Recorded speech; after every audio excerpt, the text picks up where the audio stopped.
Hi, everyone. It gives me great pleasure to introduce my next panel of guests. We have Margaret Heffernan, who is an entrepreneur, CEO of several tech companies. She's written several best-selling books, and her motto is, "Let's not play the game, let's change it." Also joining us is Sean Ramsden. He is the CEO and founder of Ramsden International. It's one of the UK's leading wholesalers for food and drink. He went into the company fresh from university and turned it into a global company with almost £60 million of revenue. And also Dave Roberts, the president and CEO of Verra Mobility, which is a leader in smart mobility. They manage tolling transactions and violations with the use of technology. So this panel discussion, thank you very much for joining today. It's about planning for the unexpected and demonstrating leadership in the face of macroeconomic events upon which you have very little control. And one comes to mind, which is possibly Brexit. So I think we better address the elephant in the room there. So maybe I could begin by asking you, are you concerned about Brexit? How are you planning for it, given the very high level of uncertainty that we have about what we're actually going to get at the end of the day? Dave, let me start with you, because I know that you had invested in the UK, and then actually you changed your plans because of Brexit. We did. Definitely not an expert on Brexit, but I'm not clear that anyone technically is. You know, for us, we bought a company here in the UK to expand into Europe, and the Brexit uncertainty for us was just, it was sort of an overwhelming thing. And uncertainty meaning investors don't like uncertainty, employees don't like uncertainty, and so in lieu of a clear solution and a path where we could feel like we could be successful, we ended up we had to relocate our headquarters to Amsterdam because it was a little more stable. And so for us, it was really, when you're facing uncertainty, there's a time to be patient and thoughtful and gather information, but eventually you do have to make an action because I think confidence and at least some decision making actually calms the waters a little bit for all your key stakeholders. And for yourself mentally, just to make a decision about what you're going to do. Yeah, I mean, we still have an issue to wrestle with over the long term, but at least from an overall standpoint, we were planted in something that we felt was slightly more secure. And while we continue to watch from the outside, you know, for us, we're headquartered in the United States, so we have all our own fun stuff in the United States to deal with politically, but it's been enjoyable to watch Brexit to sort of see how it's unfolding. But given that it's been going on for some time, we just felt making a decision with not perfect information was better than making no decision at all. Yeah, absolutely. Sean, let me come to you now. I know that 2/3 of your business is actually non-EU, so given that, you will be affected by Brexit, but not adversely. That's right, yes. Clearly, it all depends on what Brexit looks like and what will happen at the election next month. But we're probably a bit more insulated than many exporting companies with, as you say, 2/3 already going out of the EU. So we felt that we were in quite a strong position to know what would need to happen to the 1/3 that was going to be subject. But I guess I was always slightly less pessimistic about Brexit than many businesses. With the spread that we've got globally. Okay, and actually you see it as an opportunity, I think. I do, yeah. I mean, I think that clearly there's going to be winners and losers depending on the industry, but for our business, we felt that the real opportunity where the consumer demand was growing was areas like India and China and Africa and Latin America. When I first started exporting 25 years ago, all people really spoke about was France, Benelux, Republic of Ireland, and they're of course important markets. But actually, if you look at where the future consumer demand is growing, I feel that Brexit potentially allows the UK to set our horizons a little bit wider than perhaps they used to be. Absolutely. Margaret, before I come to you, I think we have a poll on Brexit, so if you could all take out your phones. And the question is, will Brexit negatively impact your business? A, yes, B, no, C, possibly. I'm not sure yet. So yeah, where do you think that one's going to come out? I believe the I'm not sure. Oh, that's interesting. Okay, more on the no's and the possibly, I'm not sure yet. Margaret, good point to come to you, because I know that you work with a lot of companies. Right. How are you finding their planning for Brexit? Well, a lot of them use it as an alibi, right? Brexit is so difficult, you know, there's nothing we can do, and they kind of run around sort of thinking they're the only people that are affected by Brexit. And you saw this also in the banking crisis. You know, it became the alibi for things that were wrong. That was the one problem. But actually it washes out because everybody's experiencing it. The second thing is to think, well, until it's settled, we can't do anything, which, you know, you've been smart enough not to do. You know, the smart companies are thinking, actually, we have no influence over this. Let's just get ahead of the problem somehow. How? Well, and in this case, you know, just leave the country. And we've seen lots of companies doing that, and I'm sure we'll see lots more companies doing that, which is thinking, I don't want to be in this mess, and I don't want to be dependent on a clearly shabby decision-making process to define whether my business is going to thrive or not. So I'm going to get out of this problem and sort of accelerate out of the problem, really. I think the real difficulty I see in many of the organizations I work with is they think that the antidote to uncertainty is certainty. But, you know, something's certain only the second before its history. So there's a point at which you have to think, you know, I think you have to get out of your planning mindset and get into a preparedness mindset. You know, the planning assumes a huge amount of knowledge, which we never have about the future. And preparedness says, okay, I inhabit an ecosystem, some of it I control, some of it I influence, and some of it is just totally out of my hands. And think about what are the resources, relationships, and connections within this ecosystem that I need to keep my company robust. And I think one of the reasons people keep complaining about uncertainty is they're addicted to planning.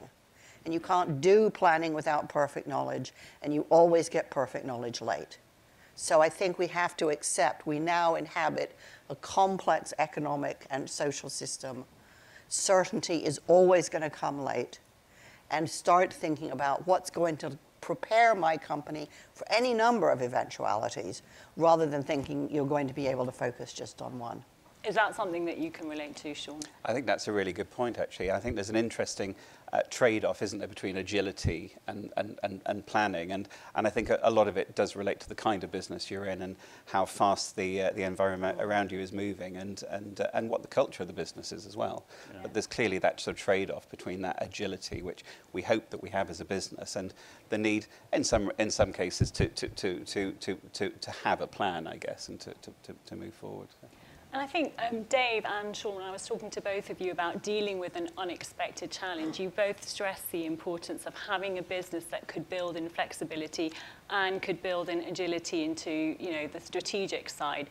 Could you go into that a little bit more? I know there was a situation where we talked about that before. Yeah, that's right. So in the United States, we're the leading provider of photo enforcement. So that's speed cameras, red light cameras, school bus stop arm cameras.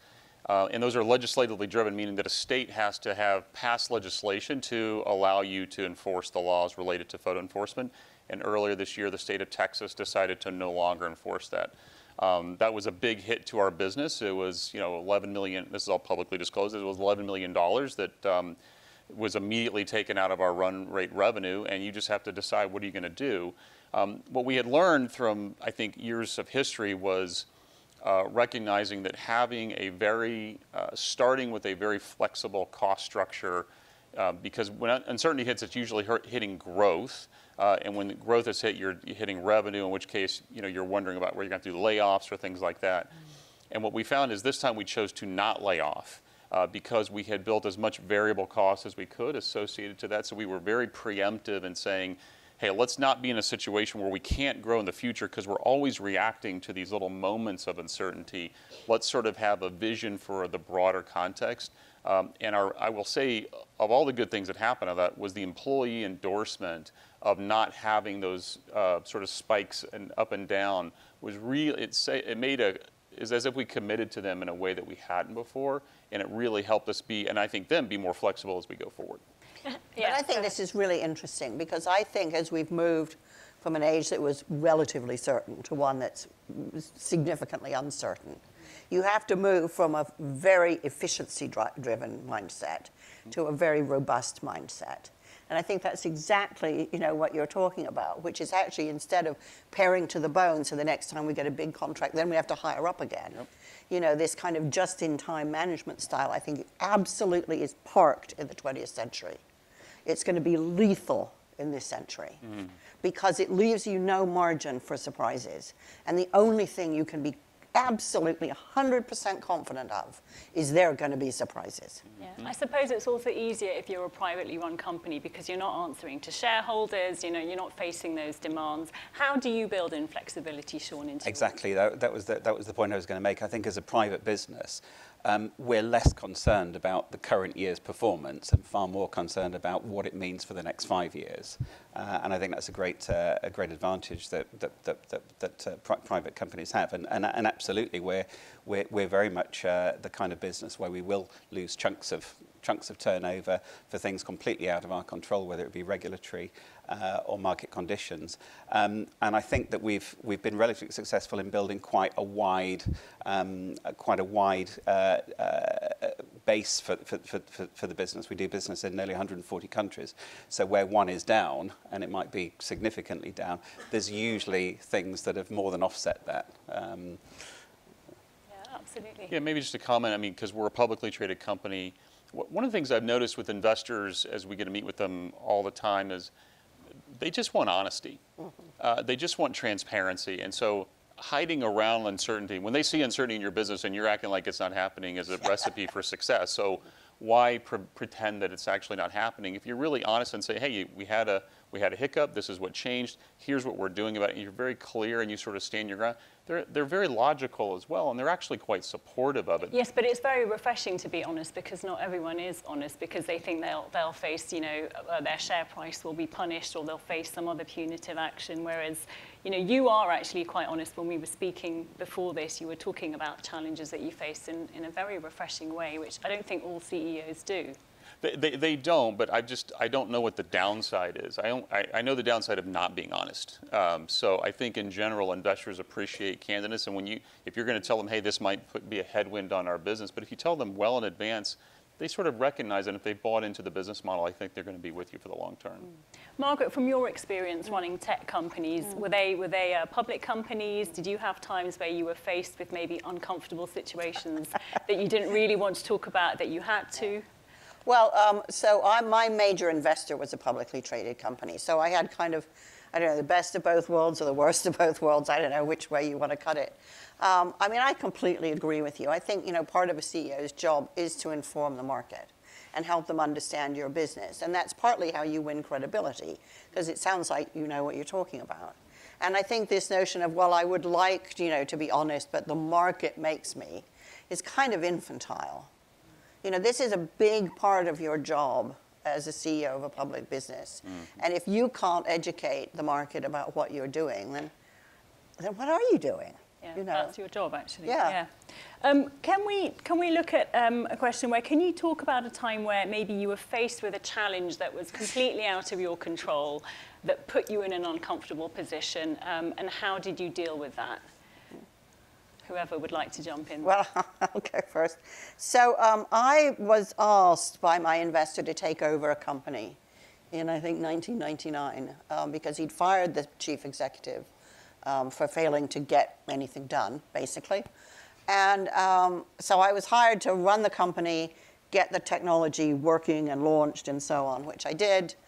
And then in, I think, April 2000, we got the tech bust.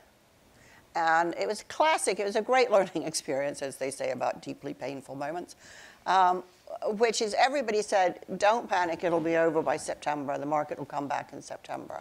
And I used to think, what is it about September, that's so magical? But anyway, we sort of kept going as before. And September came and went, and nothing particularly miraculous happened. And I started thinking, I don't think anybody knows what's going on here. And I think it's quite likely it's not going to come back. And we all knew, everybody knew the market was severely overheated. And so I just started playing lots and lots and lots and lots and lots of scenarios in terms of who could we sell the business to, were there other ways we could run it, and so on. And the bottom line was, I could not find a single successful exit. And so I went to my board and I said exactly that. And I said, I think we should shut the business down. We're using public money to run a business whose successful outcome we cannot foresee. It's the biggest fight I have ever had with a board. They said, we love you, we love the technology, we love the market, it's all fantastic. I said, yeah, I know, but I cannot get the numbers to work. And if you can find a CEO who can get the numbers to work, please hire them, because I can't. And I know exactly what's going to happen, which is as the numbers don't work, we're going to cut and cut and cut and cut. Then we're going to be a living dead company, right? We're making enough to stay alive, but not enough to be worth anything. That's not my game. Yeah. You know, I've built companies and sold them and made a ton of money for everybody. That's my game. This is not being cut to shreds. And eventually I won. Because guess what? The market didn't come back. It didn't come back for a long time. But it was really one of the most stressful emotional experiences of my life. Yeah, it's a brave call to say. That's a brave call. But I just thought, you know, you can rip the Band-Aid off, or you can just, you know, take years inching it off. Absolutely. And it's this thing, exactly as we were saying before, it's about getting ahead of the problem, getting to where you can see something that looks viable. Sean, can you relate to that? I know you jumped into the family business fresh from university, pretty young to take something like that on. Did you have any experiences where maybe you were close to that situation where you thought this isn't working, and how did you deal with that? The one that springs to mind. So we essentially wholesale internationally products, brands from 600 different manufacturers, and about 2 years ago we moved into products under our own brand, and for 3 or 4 reasons. A perfect storm of sort of external things completely out of our control. This no longer became a commercially viable thing, and we put quite a lot of sort of effort behind kind of launching it and integrating it into the culture of the business. And it was really clear that actually, because of these 3 things, it just wasn't going to work. And it was quite a big thing for the business to say, actually, guys, you know, to the customers, to the suppliers, and particularly to the employees, that actually we're going to have to step back from this. And I think there's something about the culture of a business and its willingness to not be too proud about things like that. That's very key there. And yeah, so we stepped back from it, and you know, and got back into our core activity, or refocused onto our core activity, and kept on the kind of trajectory of success after that. But it's quite, I think there's something, as I say, it's cultural in a business. But that's driven from the top, so you drive that, Dave, you drive that honesty in your business. How do you make sure that that pervades throughout the business? You have to hire really well. And, you know, I think one of the biggest challenges that I've noticed as a CEO and as we've gotten much bigger is that I never get the full truth. I get everyone's best version of the truth. Yeah, I mean, not that people are trying to lie or be dishonest, but what they are trying to do is position something in a way that that they think they will meet my expectations or not displease me in some way, which is really unfortunate, because if you have a culture like that, then if it's happening at my level, then that means it's happening really far down within the organization, which reduces transparency. And if you're trying to adjust to change and to adjust quickly for your business and have a nimble organization when things are shifting around, transparency has to be the order of the day, or otherwise you're going to be dealing with less information than you could normally. So we really try to create a very open culture. We do that by treating people very respectfully. We have a value at our company called lead with grace, which is not a normal word that you typically hear. It's more of a church word. But what we mean is we treat people as they ought to be treated, and hopefully in the context of that, they'll feel more free to be honest and transparent. And I know you touched on talent there. I know when I was asking you before, what are one of the issues going forward that you're facing, you were saying talent is a tough one. Sean, you also said it's tough finding good talent. Could you both touch on that? So my company is based in Grimsby, And Grimsby is a place where, apart from anything else, the geographical constraints, because if you draw a traditional commuting circumference around Grimsby, 3/4 of it's the sea, and most of the rest is sparsely populated rural areas, apart from the town of Grimsby itself. And it's a town with no service industry and no tertiary education, and traditionally quite low skill industries. So finding the right kind of people is very, very, very hard for us. And we've reacted to that by, I guess, investing disproportionately on being a great place to work. So we feel the best place to work in Grimsby, but it is absolutely a challenge. Yeah. Dave? Yeah, for us, it's really been, as far as employee engagement is concerned, what we have found, and I think it's pretty market-based, is that in general, people's experience with the company is directly related to their manager. And so what we've really focused on is leadership development, is that the greatest source of recruiting that you can have as a great leader, or people that speak highly of their leader. And what I would just say is, generally speaking, good leaders are hard to find. They're already either entrenched with another organization, or you're trying to develop them from within. So we've had a real big push in investing a lot of dollars around leadership development from the inside, because we think as we develop better leaders internally and have a thoughtful approach, that actually increases employee engagement, and it also decreases regrettable turnover. Which in the U.S. we're in full employment. Regrettable turnover it's a kill shot every time it happens, because it's so hard to replace those folks. And Margaret, I know you think you've got to look inside, right? Yeah. Well, I work with lots of companies in the US and the UK, and everybody complains about talent. And there's a point at which I start thinking, oh, come on, this is just lazy, right? Everybody wants to reduce corporation tax and receive perfectly ready-made, totally educated individuals that somehow the government's supposed to create the ecosystem to produce. This doesn't work, right? It's like government's also supposed to, apparently, according to Anne, provide childcare and parental leave and all this jazz, but please keep cutting corporation tax. This doesn't work. I think if you want talent for your company, you need to do exactly what Dave's talking about. You have to provide training, growth opportunities, education. That if you want the certain kinds of people with certain kinds of skills, they are not going to come ready-made straight out of university or straight out of your competitor's organization. It's your job. You've got to pick up the tab, and the reward for doing that is that people growing in your organization will feel fierce loyalty to that organization. Because working for a great company that's growing absolutely transforms people's lives. Yeah. And then they become evangelists, and then they recruit everybody they know. Yeah, absolutely. I think we've got time for a few questions from the floor. I think this isn't loading, so maybe if we could, anyone has some questions, and then we can bring the mic to you. Any questions from the floor? Otherwise, I'll jump in with my own. Oh, yeah, we've got one here from table 8. So the obvious question about Grimsby is, I suppose you saw the Sasha Baron Cohen, the brothers Grimsby.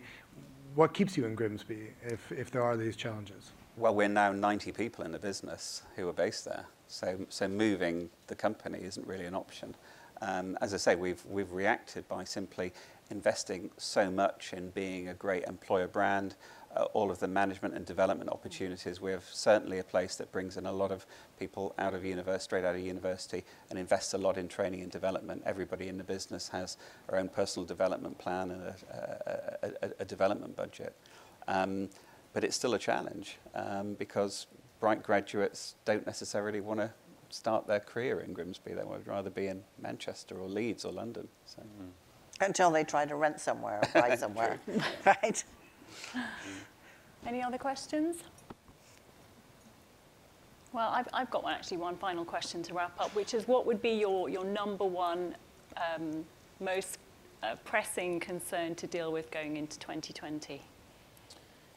I would say it's come into the talent world. We've just done a lot of acquisitions, so we're growing inside of Europe as well, inside the US, and it's really, if you talk to our employees, the biggest challenge they've had is pace. In the last 3 years, we went from a private company, sold to private equity, did multiple acquisitions, went public, growing, so the pace is quite hard. And I think getting employees comfortable with pace and also realizing that the job of a leader is to not just have the accelerator down, it's also throttling the accelerator to the pace that actually allows people to stay engaged with the organization. So finding that balance is probably one of our big challenges. Okay, Margaret? The biggest challenge facing every company in the world right now is climate change. This is a crisis. You know, it's this great line from Lampedusa's novel, The Leopard, right? To stay the same, everything has to change. Everything. The cups being used out there to serve coffee have to change. The way we work, where we work, how people get to work, how you make stuff, how you ship stuff, what you wrap food in, everything has to change. Yeah. We are 30 years behind this problem. Everybody's stuck their head in the sands, right? Weather isn't something, by the way, that even the most powerful company in the world can control. Yeah. We cannot predict which forests are going to catch on fire. We cannot predict, you know, which factories are going to flood. The only thing you can be certain of is every company in this room and every company that Bloomberg reports on is going to have its plastic straw moment one day. Yeah, absolutely. Absolutely. Sean, maybe on a more positive note. It's inescapable. Yeah, that's right. I know. You know? I worry about the belief in free trade. I think free trade has brought so much economic development to the world over the last, since the Second World War. And I think that the argument is being lost. And Brexit is potentially part of that.